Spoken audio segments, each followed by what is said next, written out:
नदी के किनारे एक चिड़िया अपने परिवार के साथ हंसी खुशी रहा करती थी। मानो जी, कितना खूबसूरत मंजर है ये। शाम के वक्त सूरज को डूबते हुए देखना।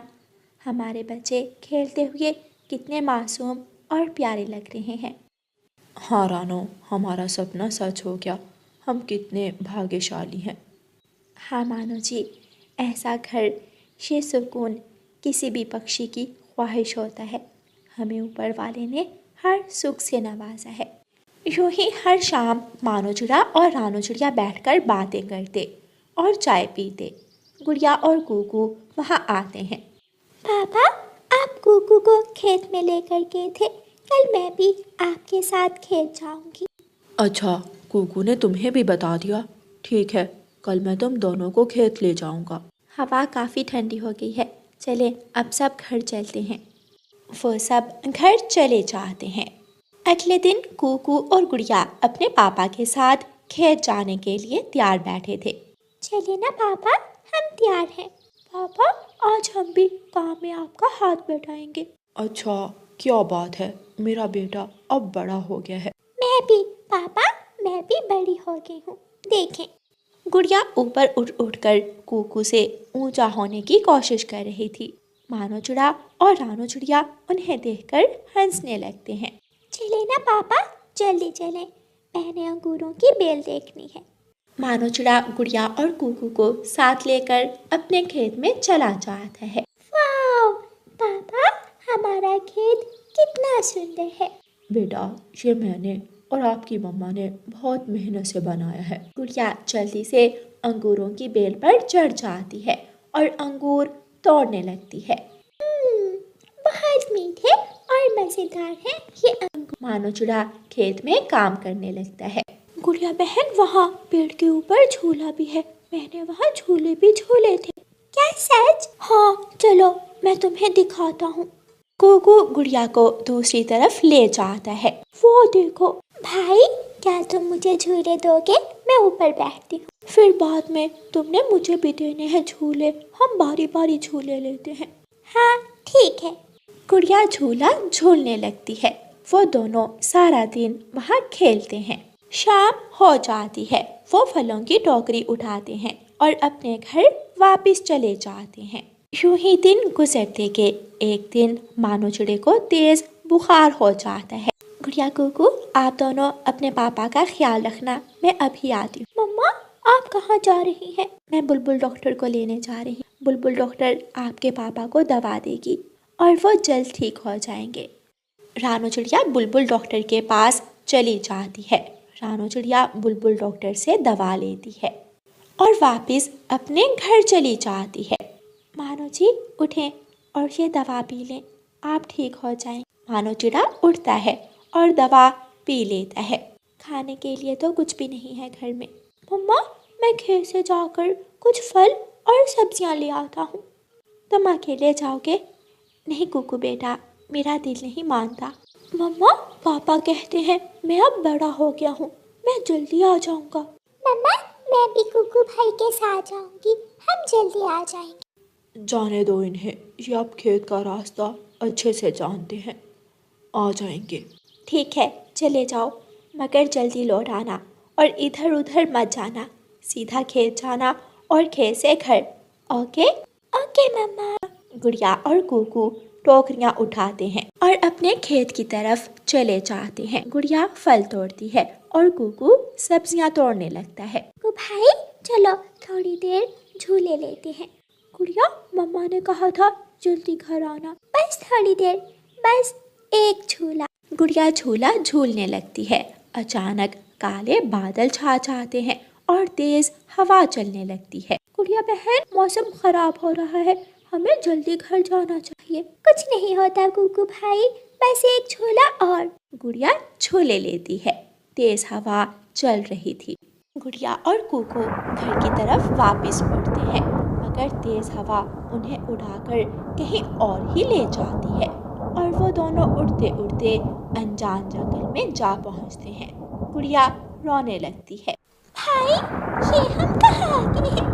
ये हमारा जंगल तो नहीं है। मैंने कहा था ना वापस चलते हैं, मगर तुमने मेरी बात नहीं मानी। मैंने मम्मा की बात नहीं मानी, इसलिए हमारे साथ ऐसा हुआ। टीचर ने बताया था जो बच्चे अपने मम्मा पापा का कहना नहीं मानते वो मुसीबत में फंस जाते हैं। अब चुप हो जाओ गुड़िया, हम इन झाड़ियों में छुप जाते हैं। अगर किसी शिकारी पक्षी ने हमें देख लिया तो वो हमें खा जाएगा। गुड़िया और कुकू डरे हुए झाड़ियों में छुपकर बैठ जाते हैं। रात हो गई है और बारिश भी होने लगी है। ना जाने बच्चे अभी तक क्यों नहीं आए। मानो जी, मैंने कहा था कि उन्हें ना जाने दें। रानो चलो हम जाकर उन्हें ढूंढते हैं, हो सकता है वो हवा में उड़ ना पा रहे हों। मगर आपकी तबीयत? मैं अब ठीक हूँ, तुम मेरी फिक्र मत करो। रानो चिड़िया और मानो चिड़ा अपने बच्चों को ढूंढने अपने घर से निकलते हैं। भाई कुकू, ये आवाज़ कैसी है? कोई शिकारी हमें खा जाएगा? जब गुड़िया बहन, ये उल्लू की आवाज़ है। उल्लू रात को जागते हैं। तो फिक्र मत करो, हमें कुछ नहीं होगा। मम्मा पापा हमें ज़रूर ढूंढ लेंगे। कुकू भी डर रहा था, मगर वो अपनी बहन को हिम्मत दे रहा था।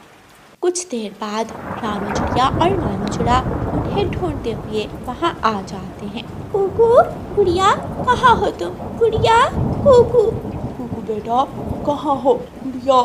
मम्मा पापा, भाई, मम्मा पापा आ गए।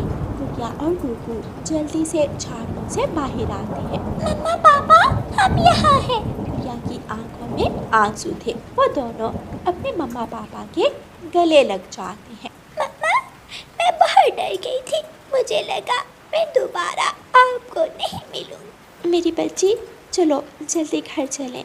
रानो चिड़िया और मानो चिड़ा अपने बच्चों को लेकर सुरक्षित घर पहुंच जाते हैं। मम्मा, हमारी सब्जियां रास्ते में कहीं गिर गई। हवा हमें उड़ाकर दूर ले गई थी। मम्मा सॉरी, मैं आइंदा हमेशा आपकी बात मानूंगी। अगर मैंने आपकी बात मानी होती तो हम इस मुश्किल में ना पड़ते। कुछ आलू पड़े हैं, मैं आपको पकोड़े बना कर देती हूँ। रानो चिड़िया पकोड़े बनाती है और वो सब मज़े मज़े से पकोड़े खाते हैं और मौसम का आनंद लेते हैं। प्यारे दोस्तों, आप भी हमेशा अपने मम्मा पापा की बात मानना, वरना मेरी तरह मुश्किल में पड़ जाओगे। बाय बाय, अपना ख्याल रखें और खुश रहें। रुके जाते जाते हमारी कहानी को लाइक और चैनल को सब्सक्राइब करते जाना। आपका धन्यवाद। रानो चिड़िया की ऐसी कहानियाँ सुनने के लिए YouTube सर्च बार में रानो चिड़िया की कहानी लिखें या फिर ये बटन दबाकर बोलकर कहें रानो चिड़िया की कहानी। पहाड़ों वाले जंगल में रहने वाले सभी पक्षी मिलकर दूसरे जंगल से सब्जियां खरीदने आए हुए थे। उस जंगल में जगह जगह पक्षी सब्जियां लगाकर बैठे हुए थे। मुझे 1 किलो गोभी दे दें और मुझे 1 किलो गाजर और 1 किलो आलू दे दें। हाँ, आलू तो मुझे भी खरीदने थे, मुझे भी 2 किलो आलू दे दें। और मुझे सारी सब्जियां 1-1 किलो डाल दें। सारी सब्जियां? गौरी बहन, ये कुछ ज्यादा नहीं हो जाएंगी? कौन आए रोज रोज दूसरे जंगल, इसलिए 2 हफ्तों की सब्जी इकट्ठी ले रही हूँ। सब्जी तो ताज़ा ही अच्छी लगती है। सब पक्षी अपनी अपनी सब्जी लेते हैं और वापस अपने जंगल की तरफ निकल पड़ते हैं। रानो चिड़िया भी अपने घर पहुंच जाती है। उफ, आज तो बहुत ठंडी हवा चल रही थी। माँ जी, मेरे तो पंख ठंड से अकड़ गए हैं। रानो बेटी, नवंबर के शुरू में ही इतनी ज़्यादा ठंड हो गई है, आगे चलकर ना जाने ये ठंड कितनी ज़्यादा बढ़ जाएगी। हाँ माँ जी, ये तो आप बिल्कुल ठीक कह रही हो। रानो बेटी, मेरे जहन में एक आइडिया आया है। वो क्या माँ जी? क्यों ना तुम अपने घर के सामने सब्जियां लगा लो। मगर सब्जियां लगाने के लिए बीज चाहिए, और वैसे भी माँ जी, मुझे ये सब कहाँ आता है।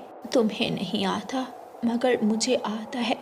मैं तुम्हें सब बताऊंगी और तुम अपने दोस्त पक्षियों को भी साथ मिला लेना। सब जंगल वाले आराम से सब्जियां खाएंगे। हाँ माँ जी, ये तो आप बिल्कुल ठीक कह रही हैं। फिर रानो चिड़िया और उसकी सास सब्जियों के बीज लेती हैं और खेत की तरफ चली जाती हैं। रानो बेटी, पहले खेत को नरम करने के लिए इसमें हल चलाना होगा। हल? मगर हल कहाँ से आएगा? हम इसे फाले से नरम कर लेते हैं। हाँ, ये ठीक रहेगा। रानो चिड़िया फाले की मदद से ज़मीन को नरम करती है।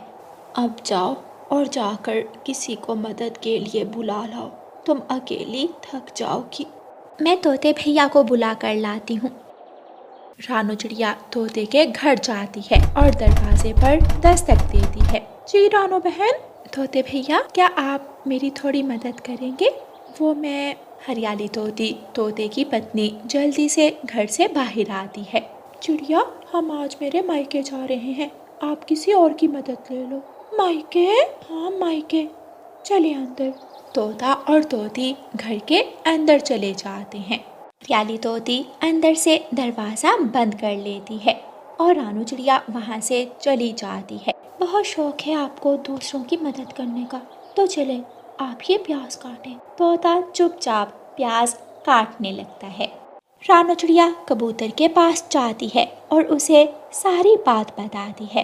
कबूतर भैया, अगर सब्जियां तैयार हो गई तो हम सबको फ़ायदा होगा। रानो बहन, मुझ में इतनी हिम्मत नहीं है, मैं इतना ज़्यादा काम नहीं कर सकता। आप प्लीज तोते को साथ ले जाएं या गोरी से कह ले। रानो चिड़िया निराश होकर वहाँ से चली जाती है और खुद ही जमीन में बीज बोने लगती है। रानो बेटी, अब जाओ और जाकर पानी ले आओ। अब इन बीजों को पानी दो। रानो चिड़िया मटका लेकर नदी पर जाती है और जाकर पानी भरती है और पानी लाकर उन बीजों को देती है। यूं ही दिन गुजरते गए, सर्दी और भी बढ़ जाती है और आहिस्ता आहिस्ता रानो चिड़िया के बीजों से पौधे निकल आते हैं और फिर देखते ही देखते वो बड़े हो जाते हैं और उन पर सब्जियां लगने लगती हैं।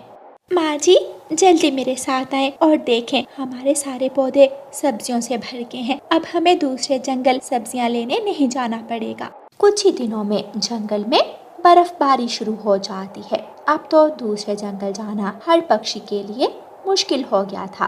कालू जी, बाहर तो बहुत ठंड है और भूख से मेरा बुरा हाल है। क्या करें, अब क्या खाएं? सब्जी के बिना तो हम कुछ भी नहीं खा सकते। कबूतर भी अपने घर में परेशान बैठा हुआ था। अगर रानो चिड़िया की बात मानी होती तो आज हमारे पास भी सब्जियां होती। रानो चिड़िया अपने सब्जियों के खेत में जाती है और सब्जियां तोड़ तोड़ कर अपनी टोकरी भर लेती है और अपने घर जाती है।